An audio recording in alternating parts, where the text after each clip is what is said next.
Vou gravar aqui, né? Vamos lá, galera, vamos lá. Pessoal, só me dê um okzinho aí se vocês já abriram.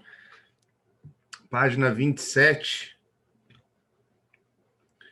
do caderno de atividades.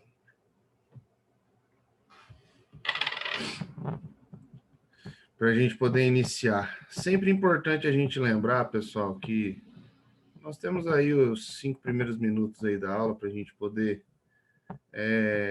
ir nos conectando, né, e tudo mais. Esperando os nossos amigos, para a gente poder começar a nossa aula mesmo, tá?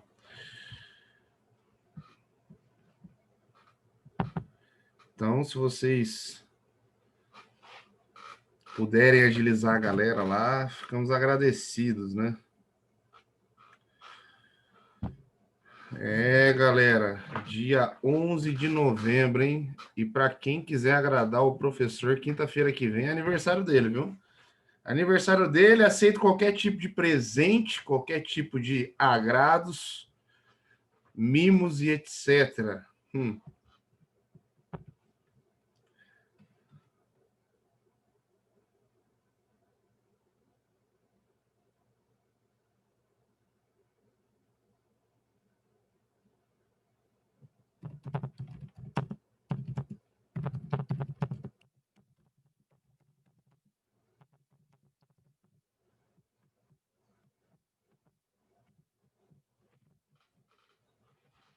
Vamos lá, pessoal, vamos lá.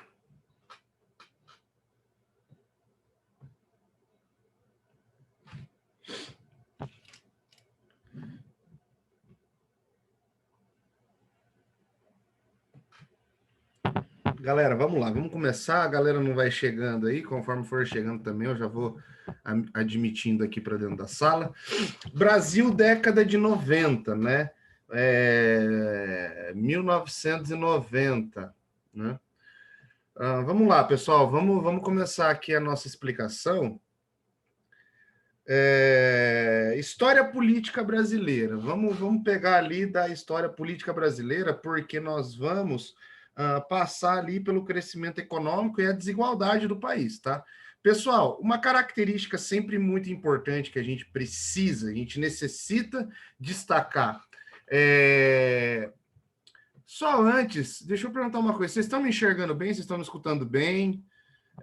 Tá legal aí para vocês? Tá filé? A luz da lâmpada aqui tá incomodando? Tá de boa? Tá sossegado? Então, beleza, tá?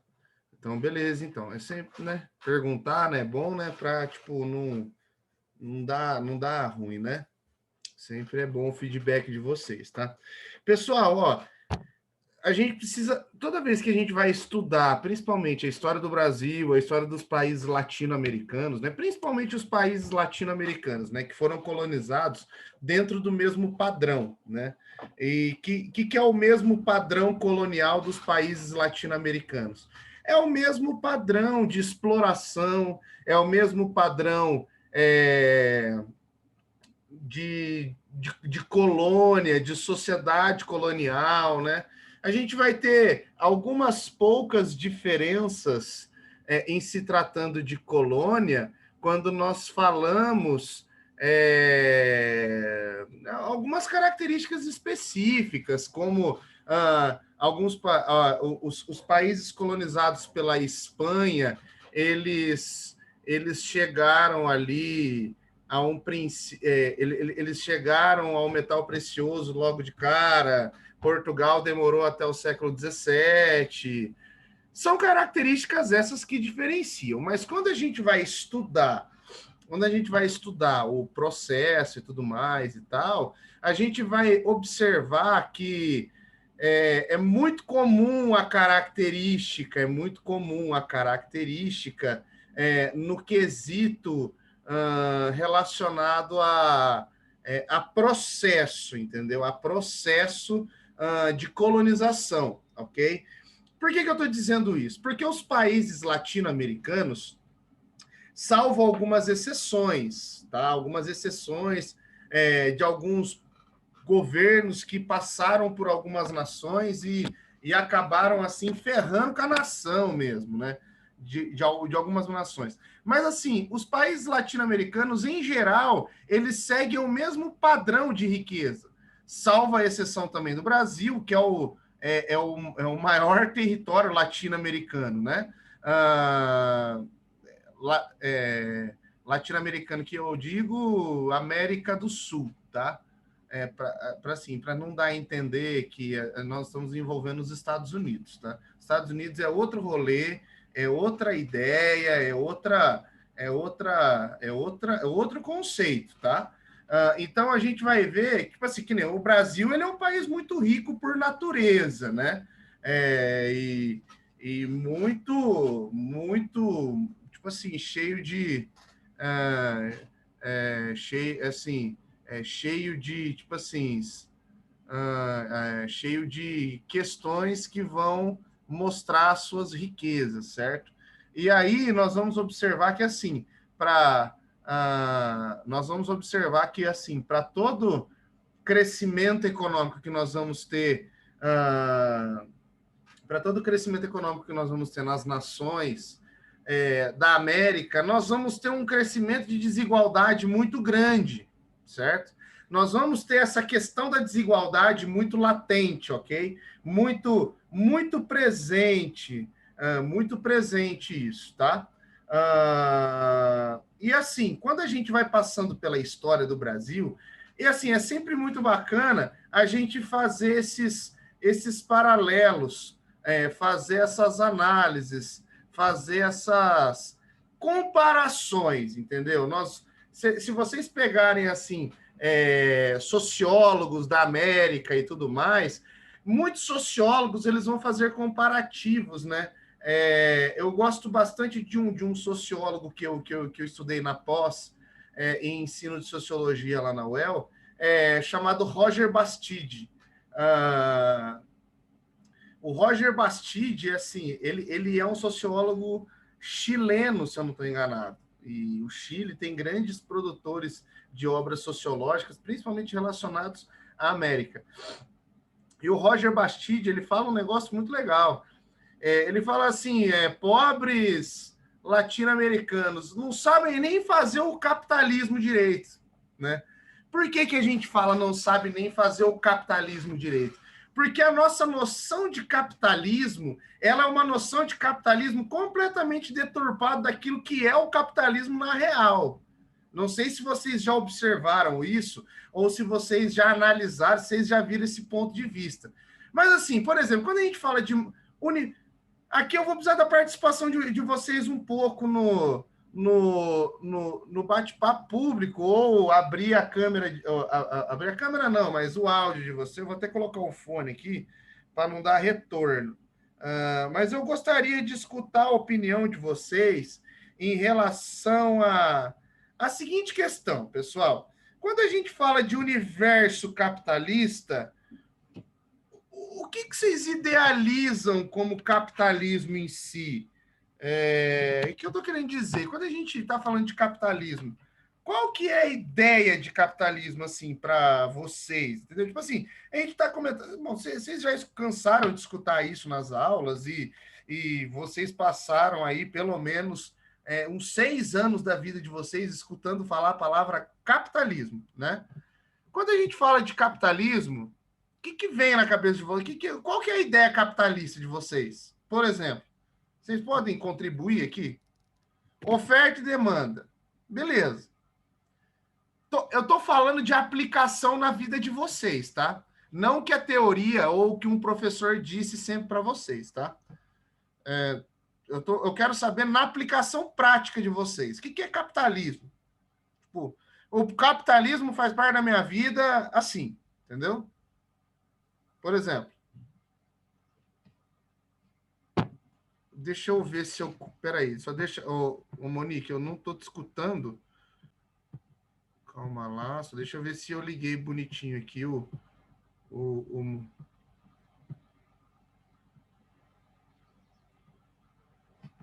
Tá, pode falar agora. Deixa eu ver se eu estou escutando. Alguém? Não? Bom dia. Ah, agora estou escutando. Valeu. Valeu. Alguém quer contribuir aí? Quando eu falo de capitalismo, assim, na vida de vocês, como é que o capitalismo ele se desenvolve na vida de vocês? É muito pessoal isso, tá, gente? Tipo, muito pessoal mesmo. Eu acho que ele influencia bastante no quesito de coisa para comprar, o que a gente acha que precisa ou não precisa. Sim, aham. Legal, tipo isso aí mesmo. Tipo, eu preciso comprar roupa, por exemplo, que nem. Eu vou falar de mim agora, né? Porque eu gosto de falar. Por exemplo, que nem eu emagreci, eu pesei hoje de manhã, eu constatei que eu cheguei, bati 20 quilos a menos. Agora estou com 105. Eu tava pesando 125, agora estou com 105. Eu preciso de roupa, entendeu? Eu tenho roupas, eu tenho 4 tipos de numeração de roupa aqui em casa. 46, 48, 50, 52, porque eu já passei em todos esses números já na minha vida. Então, assim, eu preciso de comprar roupa, entendeu? Por quê? Porque esteticamente o corpo melhorou, o negócio ficou legal, entendeu? Então, assim, isso anima de consumir, entendeu? Isso faz eu ficar feliz a consumir as coisas, entendeu? E aí eu acho que é mais ou menos nisso, né, Isa? Tipo, consumir, o consumo que a gente precisa comprar, o que não precisa comprar. Beleza, razoavelmente isso é a nossa ideia de capitalismo. Mais alguém, só por curiosidade, que queira contribuir? Eu trabalho para conseguir o que quero e o que preciso. Legal, isso aí mesmo, eu trabalho. Então, olha só que legal. O nosso conceito capitalista, a gente consegue fazer um resumo de 2 frases aqui. O nosso conceito capitalista ele se resume a consumo, certo? A Isa acabou de trazer muito bem aqui o consumo. E o Zé Eduardo acabou de trazer o conceito capitalista para o universo de trabalho, certo? Então, nós temos 2 conceitos básicos que foram criados, pelo menos, lá no século XVIII, entendeu? Tipo assim, o surgimento do universo capitalista, ele é isso. Ele é consumo e ele é trabalho, né? Quando a gente fala de trabalho, provavelmente a gente não está querendo dizer que a gente é dono de alguma coisa, mas a gente é funcionário de algum lugar e trabalha e vende a nossa força de obra para lá. O que eu estou querendo dizer com isso? Por que eu estou dando essa volta toda aqui para chegar nos finalmente, né? Quando, por exemplo, esse sociólogo Roger Bastide, ele fala assim, ó, pobre povo da América, não sabe nem fazer o capitalismo direito. Ele está querendo dizer o seguinte, que a nossa ideia de capitalismo, ele não está centrado na essência do que é o capitalismo liberal, por exemplo. A nossa ideia capitalista, ele está ligado a uma ideia um pouco deturpada de capitalismo. Professor, tem como ter uma ideia deturpada de capitalismo? Tem. A gente vive isso. Por exemplo, eu vou citar um exemplo aqui clássico, que eu acho que nunca vocês não devem ter parado para prestar atenção nisso, mas eu lembro que eu parei para prestar atenção nisso quando eu tinha pelo menos uns 19 para 20 anos, quando a minha mãe me incentivou a fazer história. Tipo isso, entendeu? Eu cheguei nesse conceito sozinho. E depois eu fui estudar e eu descobri que, na verdade, eu não cheguei num conceito inovador. Na verdade, esse conceito já existia, né? Vocês pararam para perceber que a nossa questão capitalista ela está completamente relacionada ao Estado? Vocês já observaram isso?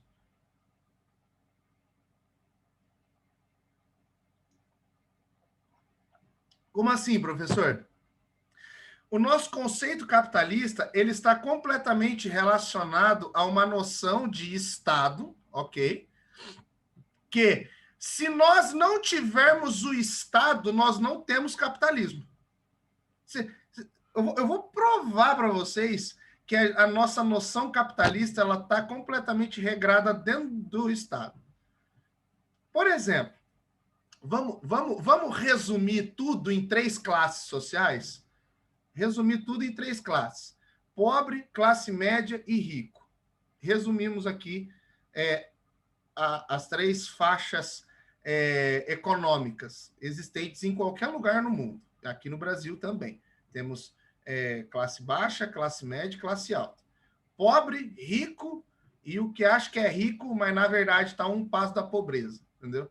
Que é um conceito bem legal também, né? O classe média, ele acha que está um passo da riqueza e 10 da pobreza, mas na verdade é ao contrário, ele está um passo da pobreza e 10 da riqueza.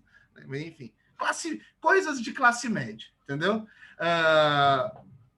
Por exemplo, classe baixa depende do Estado para desenvolver o capitalismo, na medida que o Estado ele dá, né, bolsas para que essa classe possa se manter. Exemplo do Brasil, Bolsa Família, enfim, as várias bolsas que nós temos aí, tá? Apenas lembrando, nós não estamos fazendo uma crítica, nós estamos fazendo uma leitura de sociedade, tá? Não é crítica. Então, a classe baixa precisa do Estado para desenvolver o capitalismo. Qual que é o grande sonho da classe média? Passar num concurso e viver da estabilidade que o Estado pode oferecer. Eu sou um classe média de carteirinha, porque eu quero passar num concurso, apesar de não gostar tanto do Estado, mas em termos de equilíbrio, em termos de seguridade, né, eu quero viver recebendo do Estado, que, ao que me parece, o Estado não vai quebrar. Eu acho, né? Ou pelo menos a história me mostra que o Estado nunca quebra. Ele passa por maus bocados, mas ele nunca quebra. Então, né? É algo mais ou menos assim. Professor, mas e o classe alta? Por que o classe alta depende do Estado? Quem é classe alta normalmente é dono de alguma coisa, de uma indústria, de uma fábrica, de uma loja. Classe alta gosta de isenção de imposto. Quem que produz isenção de imposto? O Estado. Percebam como é que o nosso universo capitalista ele está completamente centrado dentro de uma dependência do Estado. O nosso capitalismo está dependente do Estado. Quando, na verdade, a gente vai estudar, a gente vai ver que o capitalismo ele não depende de Estado. Na verdade, é ao contrário. É o Estado que depende do universo capitalista para se manter enquanto Estado poderoso. Percebam como é que os países da América Latina eles deturpam uma ideia de capitalismo? É assim que funciona a deturpação da ideia capitalista em si. Entendeu? A partir do momento que você acredita que você precisa de Estado para desenvolver capitalismo. Quando, na verdade, não. Você precisa do capitalismo para desenvolver uma ideia de Estado. É diferente. É diferente. Entendeu? É um conceito diferente. E eu espero que vocês possam ter entendido isso. Porque... professor, eu tenho uma dúvida. Não tem muito a ver com o que a gente está falando, mas nos Estados Unidos, lá o capitalismo, ele também, assim, é dependente igual o Brasil ou é dependente, mas não tanto do Estado? A gente vai ver que existem momentos históricos, né? Por exemplo, que nem lá na crise de 29. Foi um momento que, se o Estado não intervém, o capitalismo quebra, né? Como de fato quebrou, né? Houve uma superprodução, há uma pouca demanda, né? E aí a galera entendeu que, na verdade, não é superproduzir coisas, mas é entender como o mercado ele lê a produção e o que você vai produzir. Por exemplo, o mercado está consumindo caneca. Você vai lá e você vai produzir garrafa? É só uma questão de não ser, assim, burro, entendeu? Tipo, você está vendo que o consumo é de caneca, você produz garrafa, a não ser que você inove o cenário, que é o que pode ser muito difícil também. Mas, assim, você vai seguir sempre a mesma... você vai seguir o que o mar tá tocando para frente, entendeu? Ninguém... No universo capitalista, não tem gente que vai inventar a roda. A roda já foi inventada. Ninguém vai inventar a roda de novo. Você pode inventar um novo estilo de roda, mas a roda é a mesma. Ela roda, entendeu? É o mesmo sentido. Lá no capitalismo estadunidense, a gente vai observar que houve fases, né? A gente teve até 29 a fase do capitalismo liberal, né? O capitalismo selvagem, né? Até hoje a gente pode interpretar que o estilo capitalista dos Estados Unidos é um estilo para frente, selvagem, direto e tudo mais. Depois da crise de 29, nós vamos ter a aplicação daquilo que a gente chama de keynesianismo, né? Que é a presença do Estado para salvar as empresas privadas da quebra, né? Salvam as nações da quebra, salva as empresas da quebra, né? Ou melhor, as empresas quebram, dependem do Estado, e aí começa a surgir uma dependência de Estado, né? Então surge um novo modelo capitalista, né? Só que assim, a ideia do keynesianismo não é uma ideia para sempre, entendeu? Assim como não existe ideias para sempre, entendeu? O mundo, se a gente analisa a história, o mundo ele é tipo uma roda gigante, historicamente falando. Ora tem um negócio acima, ora esse negócio está embaixo e surge outra coisa, e nós vamos vivendo momentos históricos, né? É assim que funciona, entendeu? É assim que funciona. Hoje nós estamos vivendo uma onda do surgimento de um conservadorismo, certo? Só que nós vamos ver que, assim, pode ser que essa ideia política vá mudando conforme vá passando o tempo. Porque eu acho que o pessoal está descobrindo que os conservadores que surgiram nessa era é tudo um bando de burro e idiota também, entendeu? Tipo, se a gente comparar, assim, fazer uma comparação legal, tá? Imaginem a gente comparando Donald Trump e Bolsonaro a Margaret Thatcher e Ronald Reagan. Tipo, eu, enquanto professor, não consigo fazer essa comparação. Porque Ronald Reagan e Margaret Thatcher, tipo, não, Ronald Reagan não, é outro cara, esqueci o nome dele agora. Era o governante estadunidense da época. Da Margaret Thatcher. Não é o Reagan, é outro cara. O Reagan, ele é o cara que traz George Bush. Não é o Bush também, Gabriel. É outro cara. Eu esqueci o nome dele agora. É o... Richard Nixon. Ai, não é o Nixon. É um cara para trás ainda um pouco. Caramba, como é que é o nome dele? Mas, enfim, é o governador estadunidense conservador. Forte conservador. Tipo, eles eram conservadores, de fato, entendeu? O que nós temos hoje não é um conservador, é um cara que está tentando dar um migué, entendeu? Ali para atrair o apelo público que, ao que parece, gosta disso, né? Mas, assim, o capitalismo estadunidense hoje, ele tem uma participação do Estado, certo?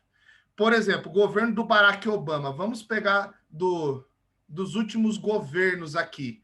O governo do Bush foi um governo de presença forte do Estado, militarmente falando, mas economicamente falando, a gente vai ver que era algo que corria livre.